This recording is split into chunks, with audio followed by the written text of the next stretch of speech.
Hebrews 12 and 14 says, "Follow peace with all men, and holiness, without which no man shall see the Lord."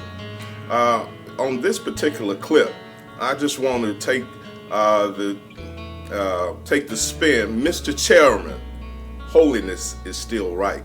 A couple of years back in the holiness movement, those of us who came up in traditional holiness, and I'll explain that.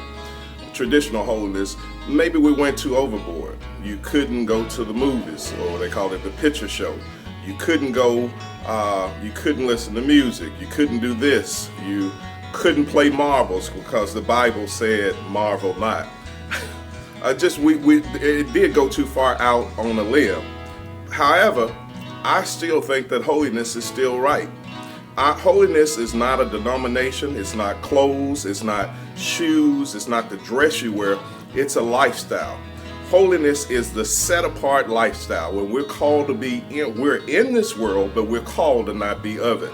Holiness in the Pentecostal movement in the last several years, or the traditional things such as the expressive dance, the music, it has gone across denominational lines. But holiness isn't a denomination. It's not a fad. It's not something that you just hold on to.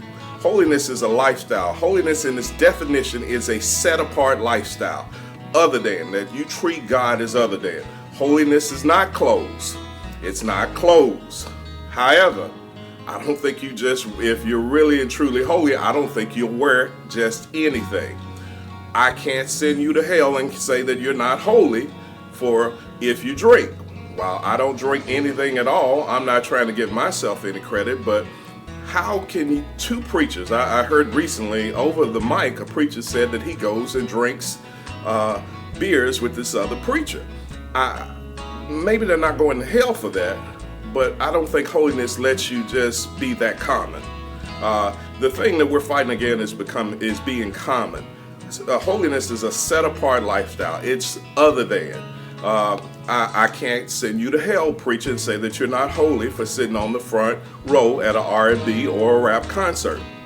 However, I question your judgment when on the front 2 or 3 rows that everybody's smoking blunts, and you're going, who wants their man of God going to an altered state of reality on the front 2 or 3 rows? In some ways, I'm still like the old holiness preacher that used to preach it's holiness or hell. The scripture declares, "Without which no man shall see the Lord." Cain's sin before he killed Abel was that his offering, or not getting into an offering on things, but he treated God as common. He didn't treat God as other than.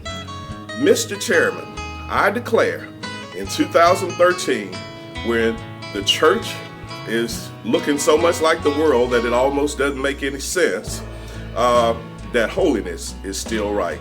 Mr. Chairman, the man from Tennessee makes the motion that holiness is still right. God bless you.